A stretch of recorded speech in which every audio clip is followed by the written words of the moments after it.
Last year, I want to say we touched a little over a million, and this year we're like a million. Felt like one day we looked up, and then I looked at him. I was like, "Dude, I think we have something here." Everyone's different. You're gonna come across so many different people in business, man. I mean, not everyone's some perfect customer, like by any means.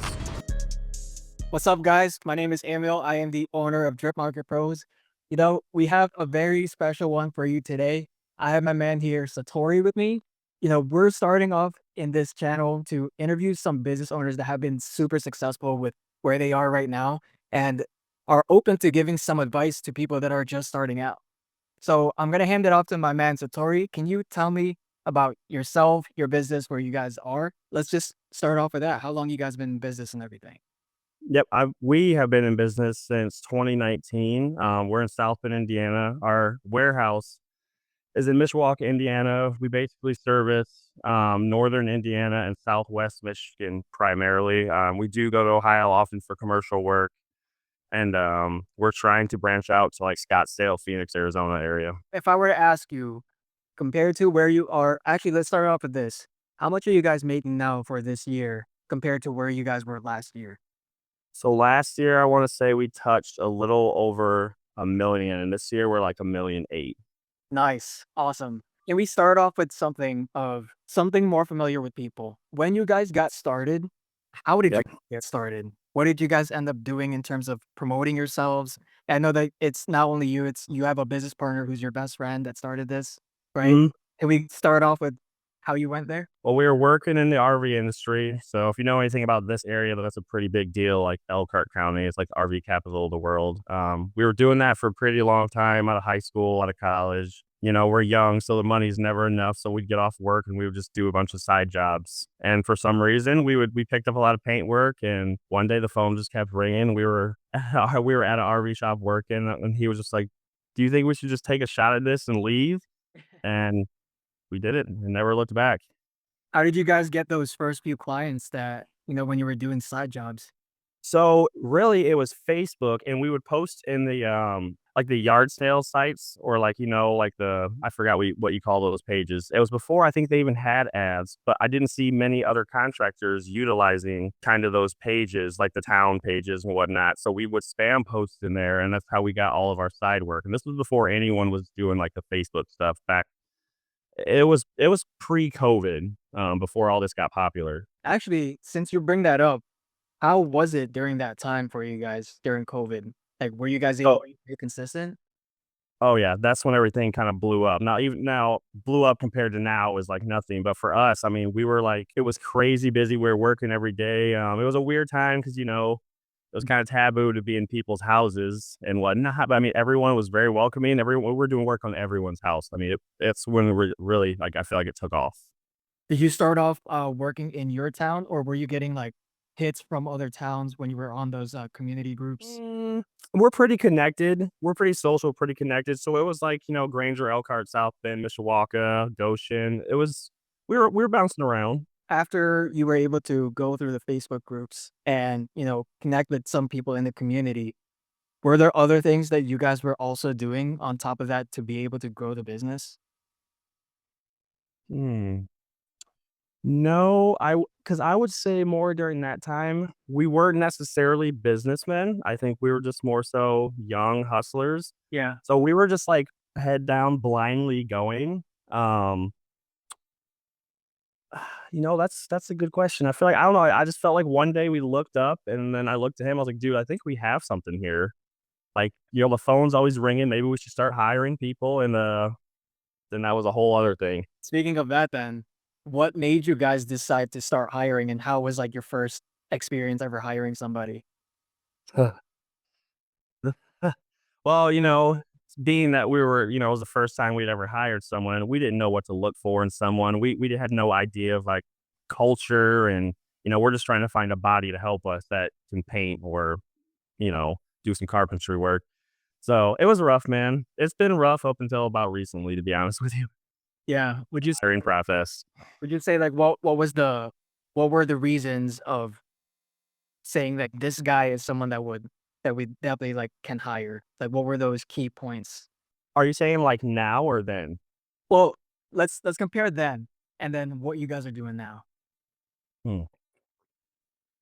Yeah, then we were more so like, are you proficient with tools? Do you have a working cell phone? Do you have a car? So those are like our main things. Can you just get there? I mean, obviously that's super important now. You need a cell phone in the car.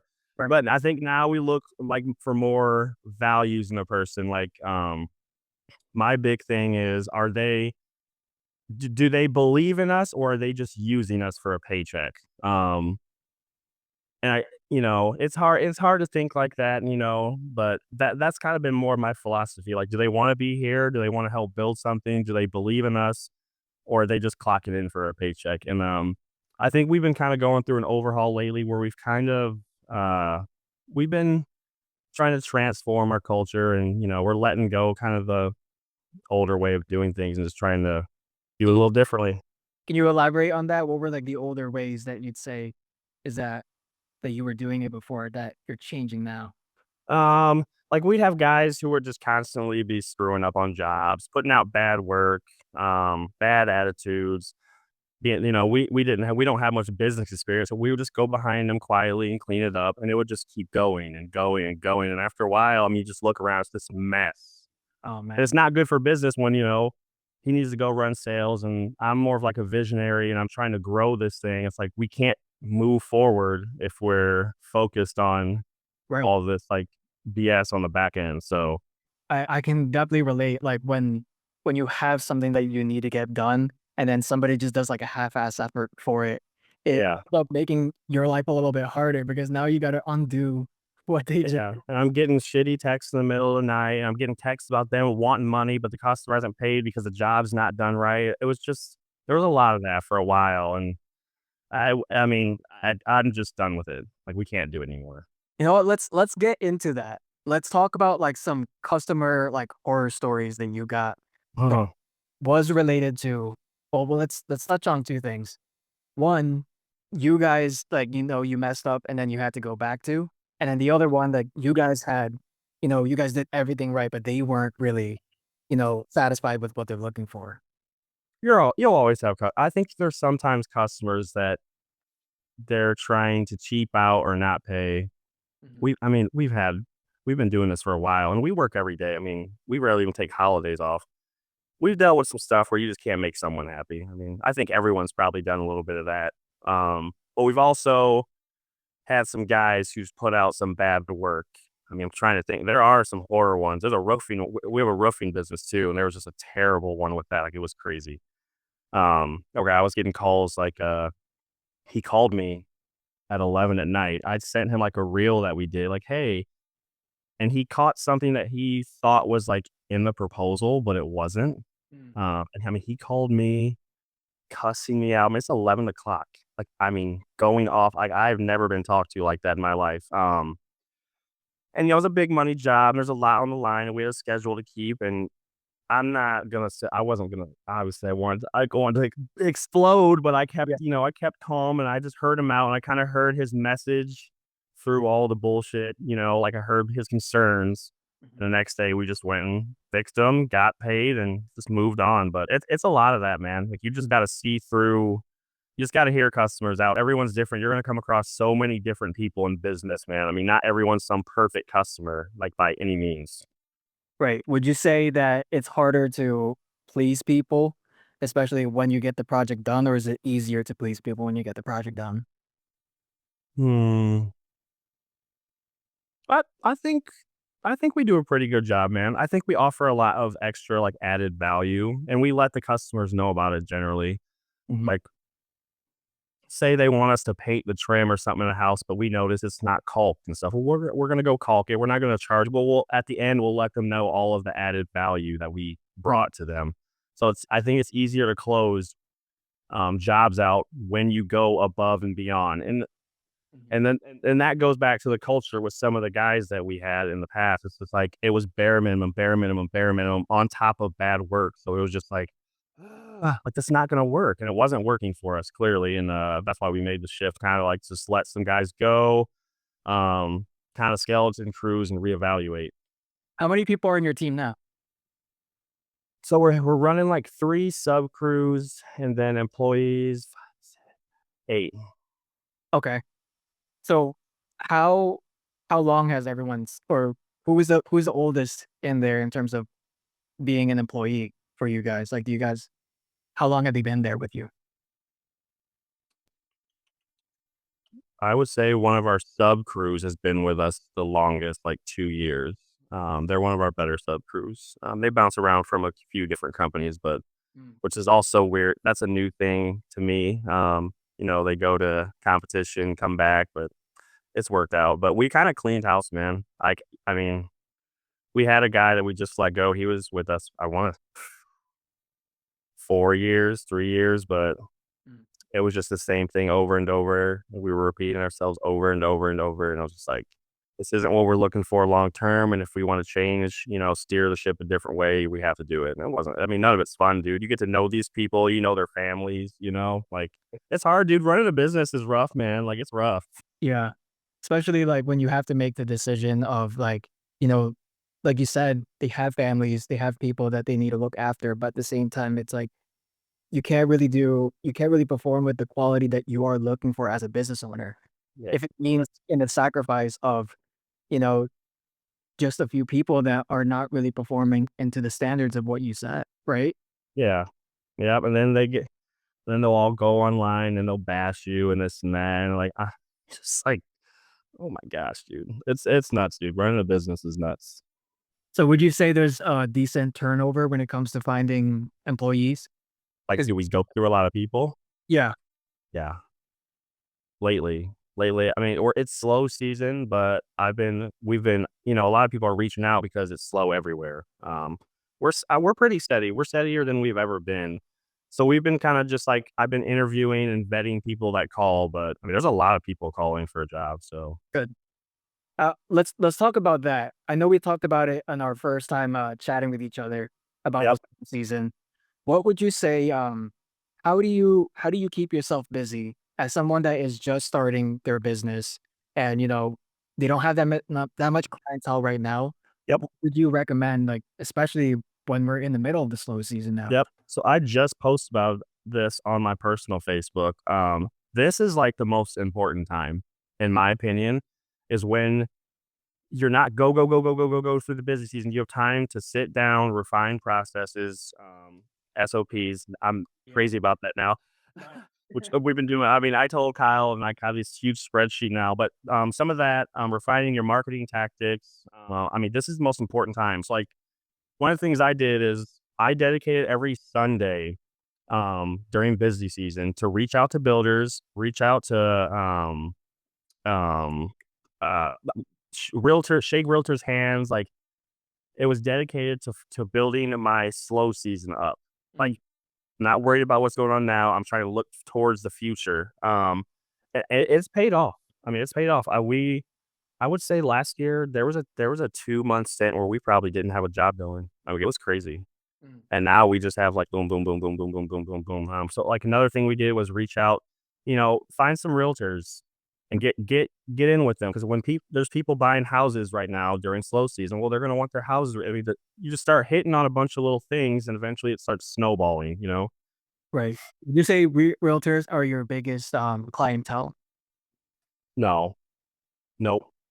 Do you do a lot more commercial projects too, or No, I'd say more new construction than commercial. new construction? Is that from builders? Yeah. Yep. So like going into it, is that relationships with people really go far. Yeah. Especially if you're trying to get yourself like, you're trying to introduce yourself to new real estate agents or just agents around the area. Yep. And what would you recommend on what they should do and how they could find these people? Shake hands, talk to everyone, but don't be shy. I was a lot more social when I was younger than I am now. Maybe that just happens with age, but you have to shake hands and network and talk to people and get their Facebook and get their Instagram and engage with them on the platform so they see your face, they click your page, they click your profile, your business profile. Like, I mean, we walked into places in the past few weeks, just like, hey, this is who we are, this is what we do. Like, just network. I mean, there's opportunities around every corner, every corner. You just have to go seek them out. Speaking of that, actually, I like the content you guys post. I'm assuming that you're the one that mainly posts them, Oh or yeah, yeah. So what's this? What would you say is the strategy behind that to get people to find you? Oh man, so I think one of the cheat codes that we got before I really realized it was a cheat code is I used my personal social media to kind of push my business page, Mm, and I've essentially funneled that whole thing mm, to my so now my business page is bigger than my mm. personal, and I don't even so all I do is share Right. my work stuff. I don't even post much to my personal page. I don't know, man. I'm a big cheat code person, like on Facebook and Instagram, and what are the new trends? What are the new hashtags? What are the new trends on these videos they're doing? I'm real big about that. Dude, I got a cheat code for you if you want to hear it. Yes, of Run course. run some Facebook ads that goes to your profile. To the personal profile. No, to your Instagram profile, your company profile. Don't put a huge budget on it. Just allocate some sort of budget to be able to grow some people that would want to follow you and target So, your area. so Instagram, are you saying? Both.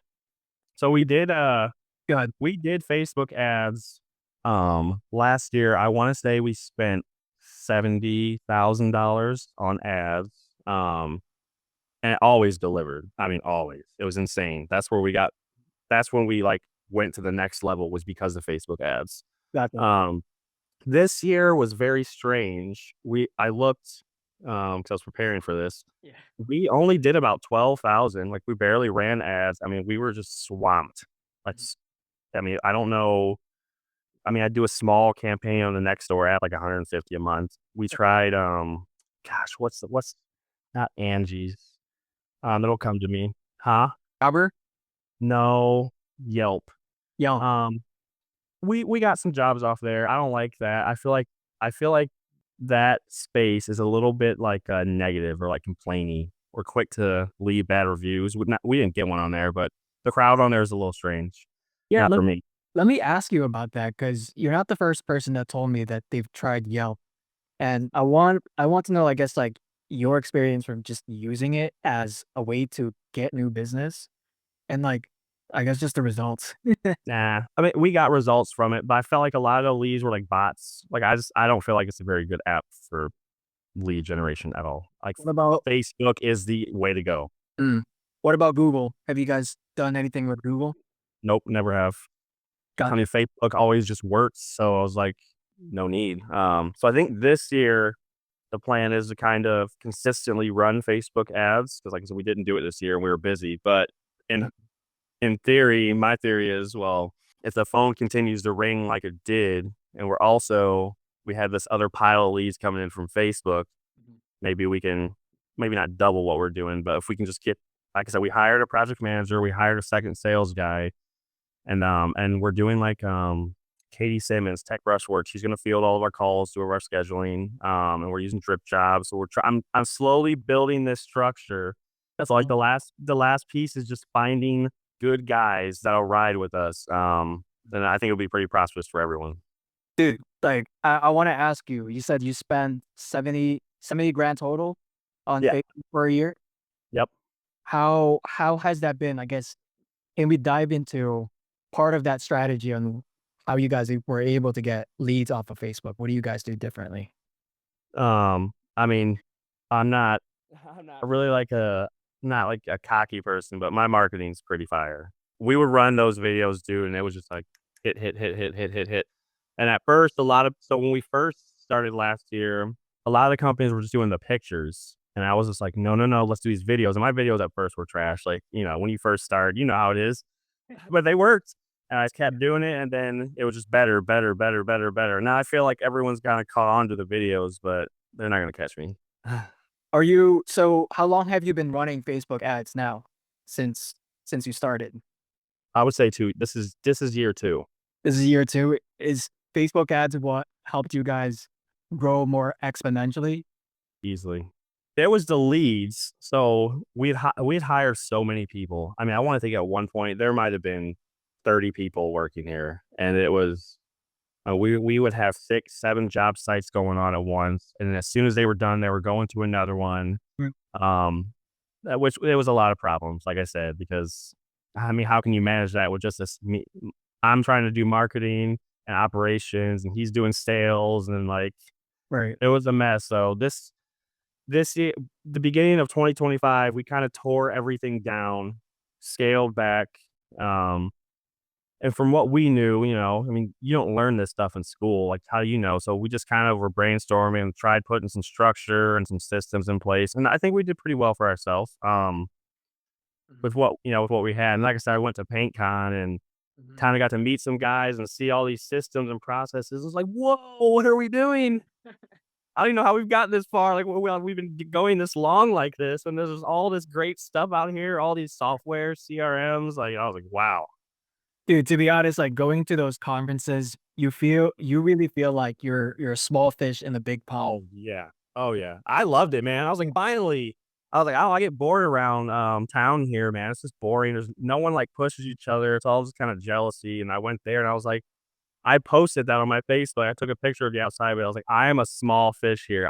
This is insane. I love it. Like, finally, this is like, I Mhm. feel like I've been jump started since then. Like, it was really like it was a lot of motivation, man. Shaking hands with those people and talking to them, seeing that things are possible, and Mhm.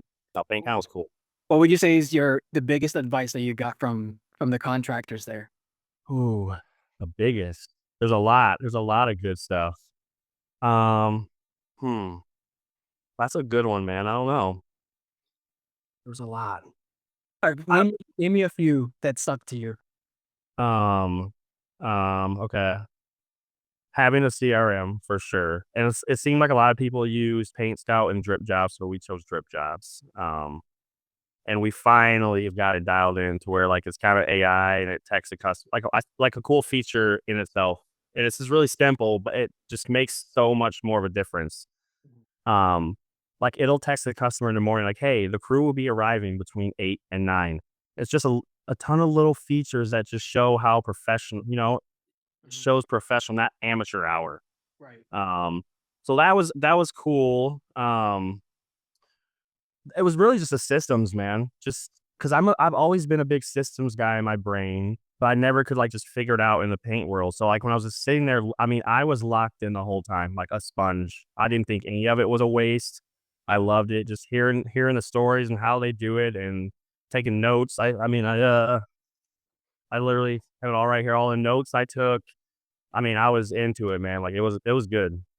Yeah. Systems, man. Systems. I've always been ours was always our motto was we learned this from RV guys. It was people, process, placement. And Mhm. that's all our minds could comprehend. So when we went there, I was like, oh, I can build on this finally. Like I see people that are in the same industry, so Mhm. I can apply it. Like so it's been good. It's been good. It's Let working. let me ask this because I'm kind of going through that same um part in my business right now of developing systems, right?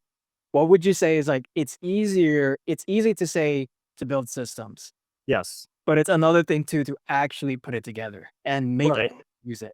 How would you say for you to be able to get everyone from what used to be to what is going to be?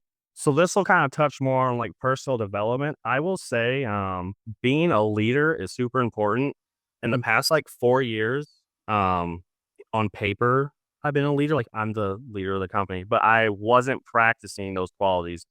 I would shy away from what do you call it? Dealing with people? Yeah, just conversations that need to be had, or when things got stressful, I would always kind of but people pick up on that, they pick up on it. So one of my biggest things is kind of this year, having those hard conversations, leading by example. And I think if you can get the people on board with you, it'll make implementing these new systems that much easier. But if they don't respect you and they're just using you for a job, they're not going to care about any of that. You know what I'm saying? So I think it really starts at the top. A lot of self development, man. I mean, it's the key to all of it. That's the key to start the engine. Let me go into that. How do you build relationships with your employees, not just your customers now? Because your team is very important, right?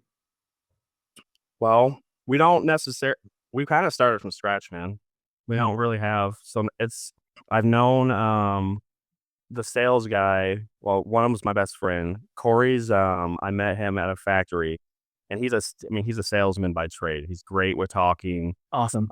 That's what he's done. So I was like, man, this would be perfect. So him and I are already like linked. And then we have Neil, who's our project manager, and I worked with him in RVs. We've been tight forever. totally understands how to run a job. He's been a group leader, so he knows how to run a job. He knows how to communicate with customers.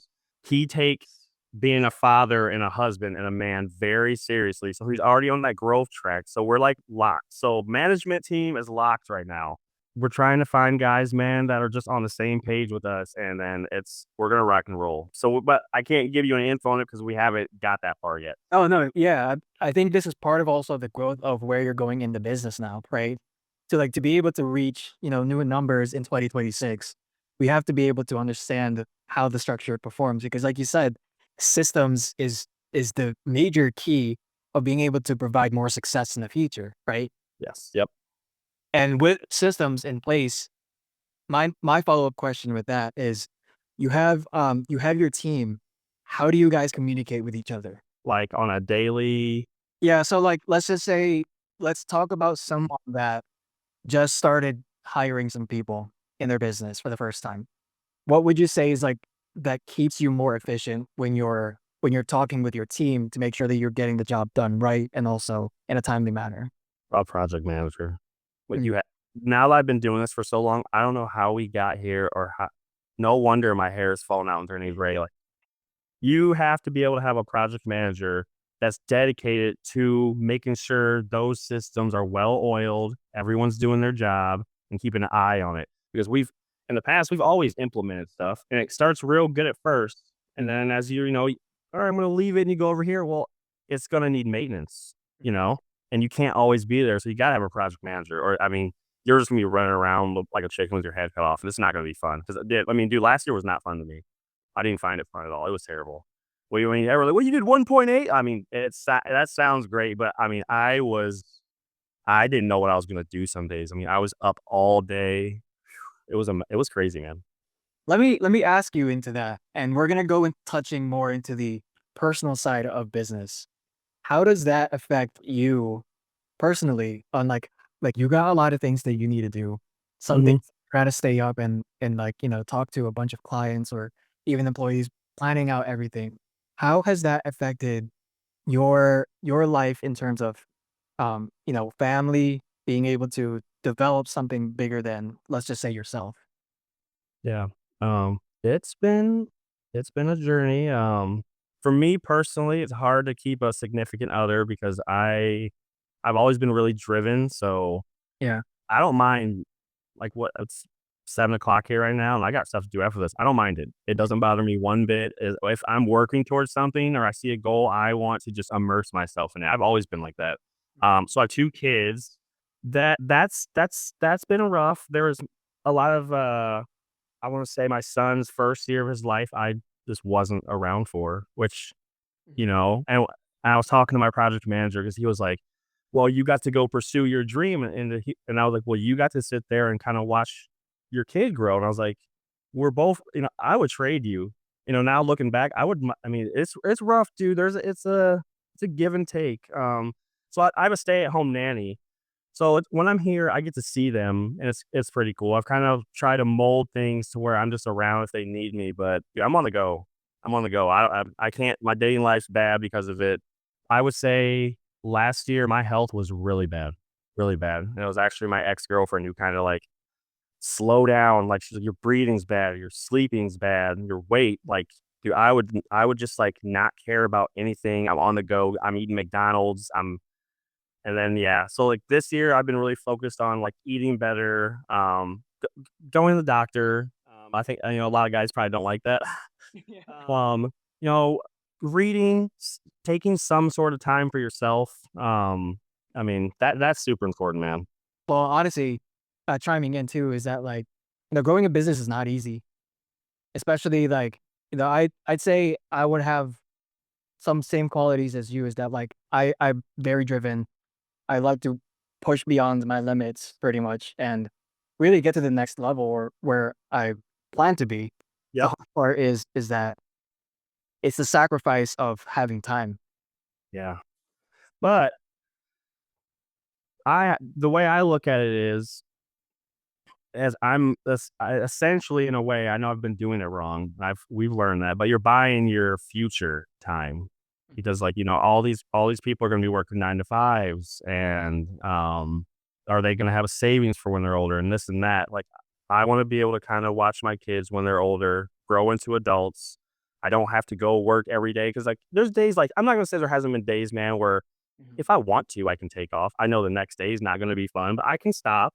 If you can get to a point where you put systems in place where you can leave and things will be okay, isn't that the goal? And having the systems in place means that you have more time and you're more effective, essentially. Yeah. Let's dive into another category that I want to talk about: sales. So when it comes to sales, can we start off with the very beginning of when you were starting, right? Okay. How how were you implementing your sales process during then? And what's changed and how do you do it now? We have never had a sales process per se. We are working on something now Mm. because like I said, we've been shown the way. Right. I think we really banked on being honest and being ourselves. We never tried to like pressure sale anyone. Like we were just like very genuine and we made it. I think more of our thing was to make it real obvious that we know what we're talking about, like without like hovering over someone. Instead, I mean, we were just like, when me and him would do sales together and we would just like feed off each other what we're saying. Eventually, it was just like clockwork. Like it was just easy to close deals, man. You look presentable. You don't smell like cigarettes. You're not cussing. Just being ourselves, man. Showing them that we know what we're talking about. So it worked. I think now, I mean, like I said, that Andy Elliott, as controversial as he is, I took a lot from what he was saying. I don't know that I necessarily agree with like the pressure sales tactics. I don't know if that's really our style. I like to be more organic. I feel like that builds more of a relationship with a customer to where they're going to refer you later down the line or they'll have you back, whether it's that it was just like this quick transaction where you kind of like Right. pressured them into something and, so it's just not my style, but there's some stuff we're working on, man. There's definitely some things we're working on. I don't know if did you read that Tanner Mullen book? What's the name of the book? I don't know, is it 31 day? I gotta find it. I'll have to go get it after we're done. That's too bad I don't have it up here. Yeah. But now some of the stuff they were talking about, like if you want to be premium and you want to charge premium prices, where he was like, and one of the examples was this isn't like verbatim, but he was like, well, when you're in your sales process, you want to look at something in their house or at their house that's more expensive than the paint job. I'm like, well, we're gonna cover that $100,000 car over there. You want to make sure you keep that covered, but make a point to talk about things that are more expensive than the paint job you're selling. Um, just so that like it kind of brings the temperature down on the sale price. But I've been reading all this stuff I didn't know about. I'm like, wow, this is like genius. Yeah. So yeah, but we're working on some new stuff. I still think we want to keep kind of our authenticity. I think it's better for business. Part of it, I think, is that when it comes to sales, is that, just business owners in general, like when you're starting, you want to get your first, like, your first real cash getting in there. And then on top of that, like when you're just money hungry, when you're trying to get that job, you're really focused on trying to get the money instead of really providing for the value of the customer. Right.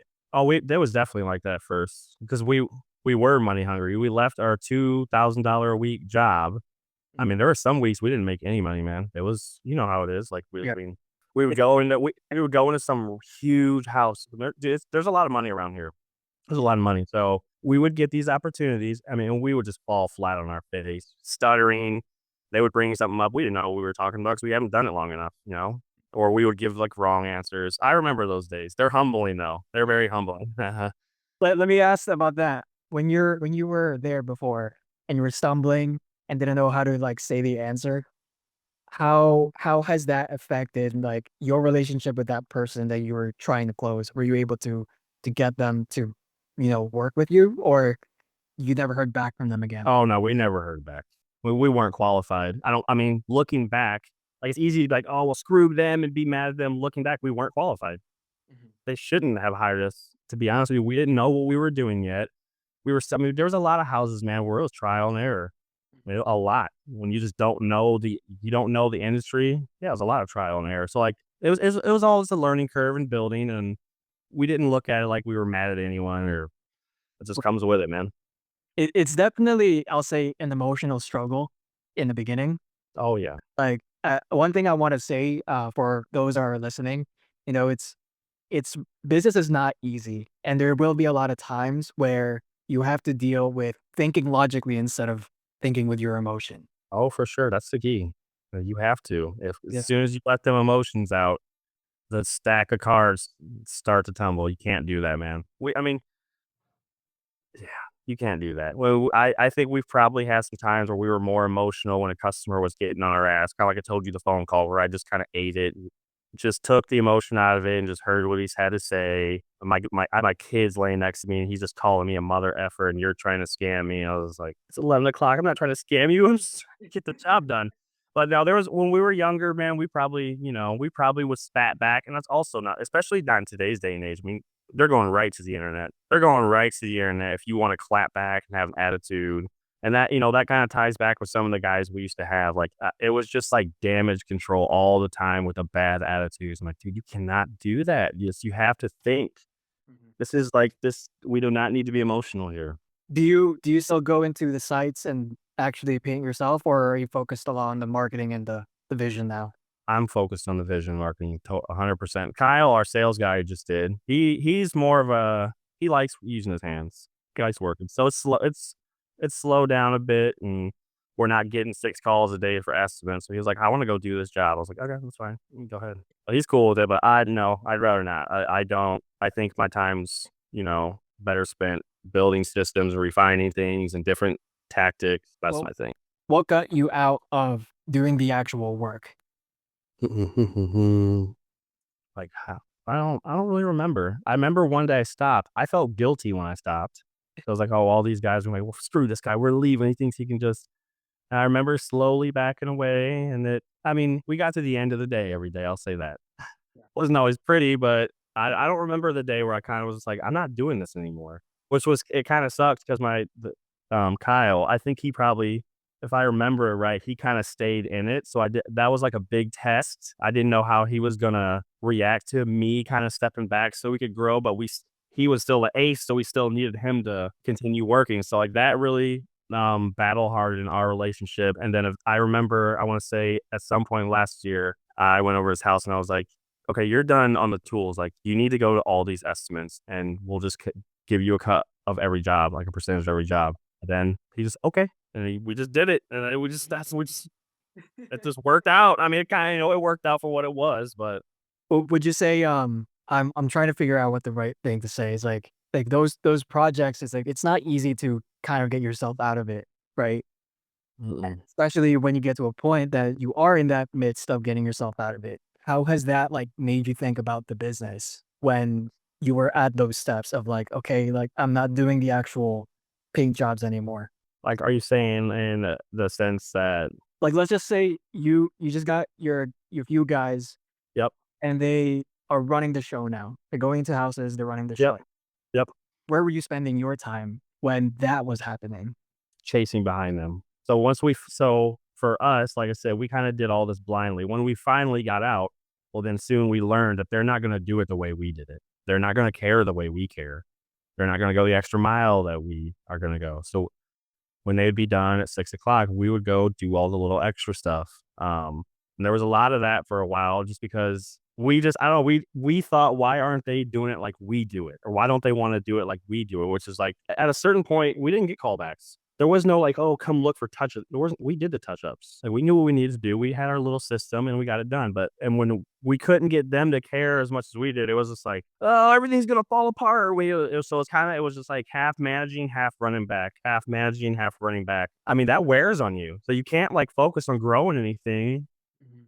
if like you're like, ah. So we chased our tails for about a year there last year because it grew.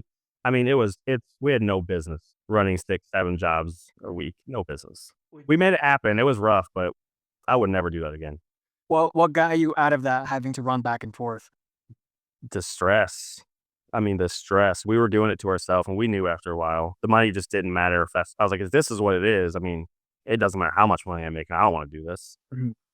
Did you Um, end up stopping, doing the touch-ups at the Yeah, eventually we stopped doing that. And we had a couple swing guys that had been with us for a while, and we kind of would like, yeah. So yeah, we did try that. We kind of had a swing guy that would kind of, well, they're gonna go to the next job, so you just go handle this. And I would say that worked like 25% of the time. That was its own mess.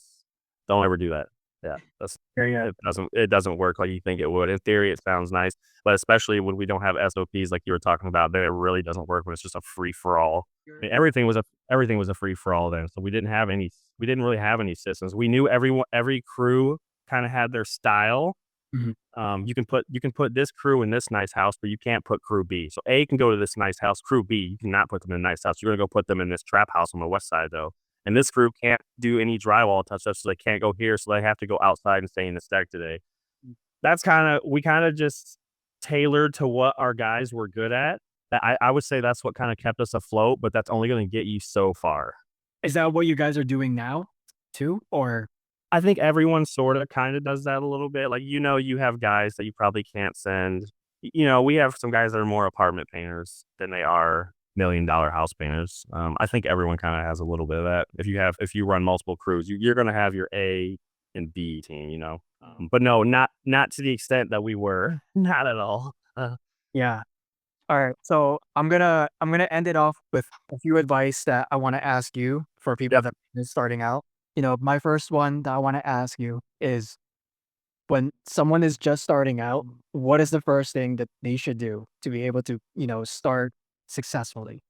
Yeah. Definitely, be yourself. Don't sell yourself as something you're not, because like, all you have when you first start is that trust between you and the customer.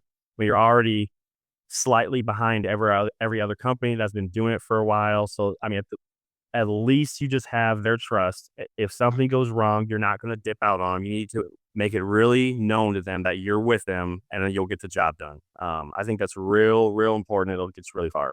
And the second one, following up with that one, for someone that is feeling like they are struggling, what would you say would be the first things that they should do to get themselves out of that funk and be able to grow the business? Yep. For first of all, don't give up. Do not give up. Everyone, when there's times get hard, you just want to hang it up. Like, is this worth it? Nope. Do not do that. Life's gonna throw you adversity, and if you can get through the adversity, the next time it gets thrown at you, you've already taken a punch. It's nothing. I mean, you'll just eat it at that point. So yeah, definitely don't give up. And then my last question is that for someone that just started hiring a team, what would you recommend them to start doing first? Find people that believe in you. I know we kind of touched on that already. Only because that's as far as I've gotten in this new venture, as far as hiring people. I mean, you're hiring people that don't believe in you or don't want to see you win. I mean, that's not going to work. That's not building a culture. So you want people that believe in you and you believe in them and you create them bonds and then you build off of it. Awesome, man. Satori, dude, it was awesome having you here. And, thank you for sharing your experience. And yeah, do you want them to reach out to you or do you want to give I'll shout out your Instagram name. It's called Yeah. Painting Company. I'll put it in the description if you guys want to go check it out. And dude, this was a great interview. This is not going to be my last time asking you to interview. All right. So Yeah. No, so good. Thank you. awesome, man. So thank you guys for listening and stay tuned for the next one.